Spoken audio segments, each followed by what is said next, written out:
The Red Sea carries around 12% of global trade, yet over the past year it has become one of the world's most dangerous shipping corridors.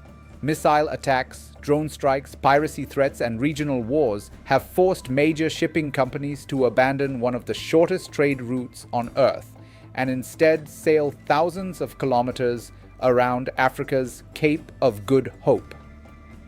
That detour has increased costs, delayed deliveries, and dealt a serious blow to economies that depend on maritime trade.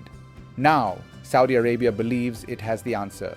Riyadh has announced a new Red Sea Maritime Security Coalition bringing together 8 countries from the Middle East and Africa to jointly protect one of the world's most strategically important waterways. The alliance includes Saudi Arabia, Jordan, Yemen, Egypt, Sudan, Djibouti, Eritrea, and Somalia. At first glance, it looks like another regional security initiative. But in reality, it could redefine who controls security in one of the world's most important maritime choke points. The biggest question is whether this coalition can actually stabilize the Red Sea or whether it is entering one of the world's most complicated security environments.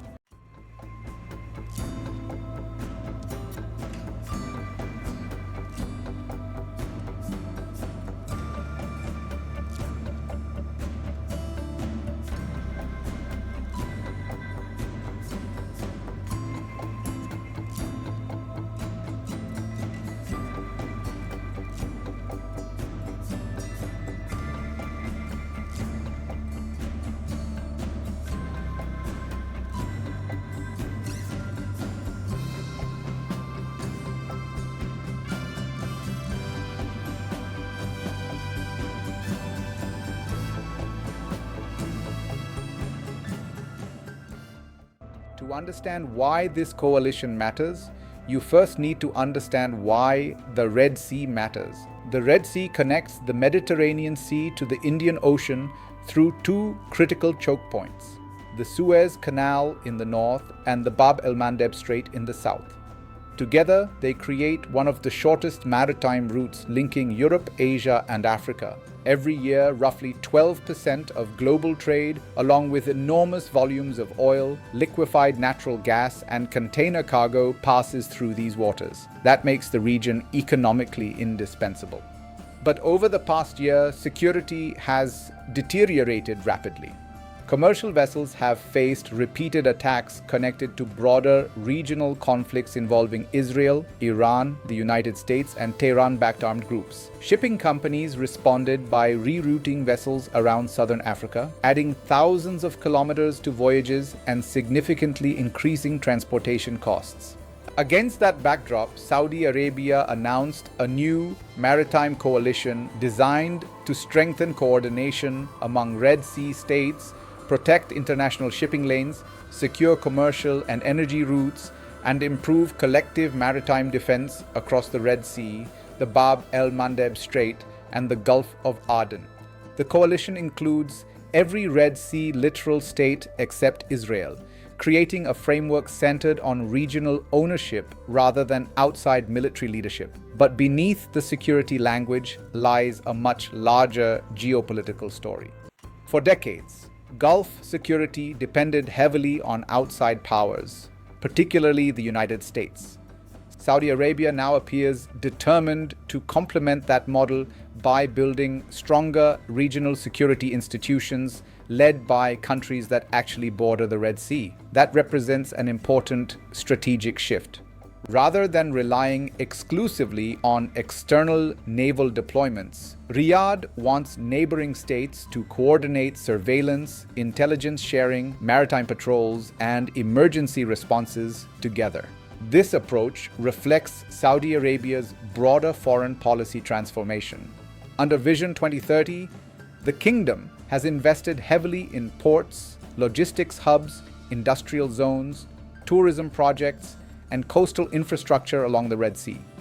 Mega projects such as NEOM depend on stable maritime security and uninterrupted commercial shipping. Simply put, Saudi Arabia now has enormous economic interests tied directly to Red Sea stability.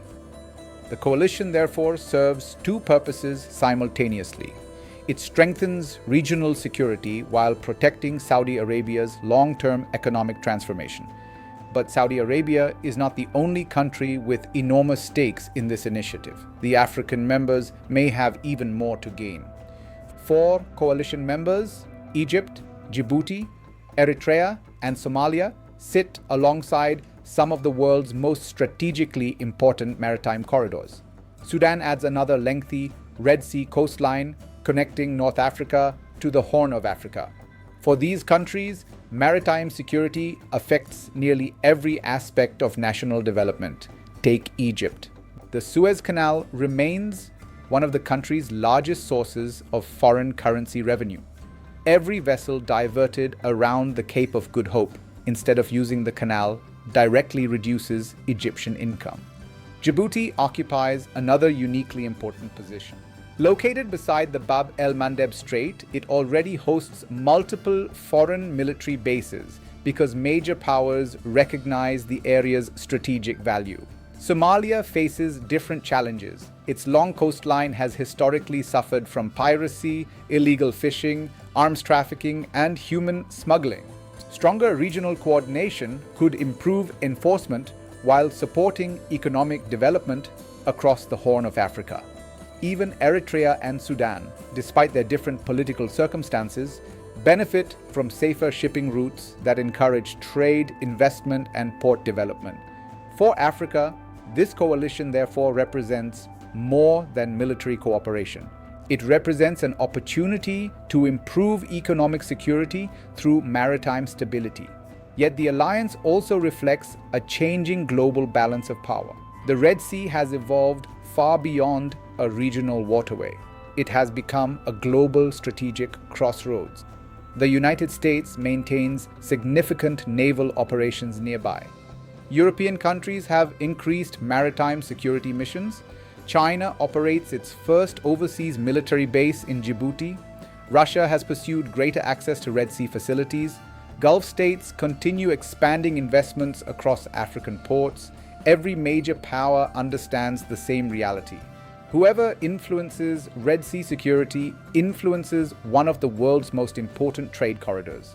That explains why attacks on commercial shipping immediately affect global supply chains, insurance premiums, freight costs, and energy markets. However, this coalition also faces serious challenges. Its members possess very different military capabilities, political priorities, and domestic security concerns. Yemen remains deeply affected by conflict. Sudan continues facing internal instability. Somalia still confronts armed insurgencies. Building effective maritime coordination among countries experiencing different levels of political and security pressure will require sustained cooperation, intelligence sharing, joint training, and long-term investment. Success, therefore, depends not merely on announcing an alliance, but on maintaining operational coordination over many years. That may prove the coalition's greatest test. For the Middle East, this initiative strengthens Saudi Arabia's position as an increasingly influential regional security actor beyond traditional Gulf affairs. For Africa, safer maritime routes could improve trade, attract investment, reduce criminal activity at sea, and strengthen economic integration across the Horn of Africa and the Red Sea coast. Ultimately, the Red Sea is no longer simply a shipping route. It has become one of the world's most strategically contested waterways where economics, security, energy, and geopolitics intersect every single day.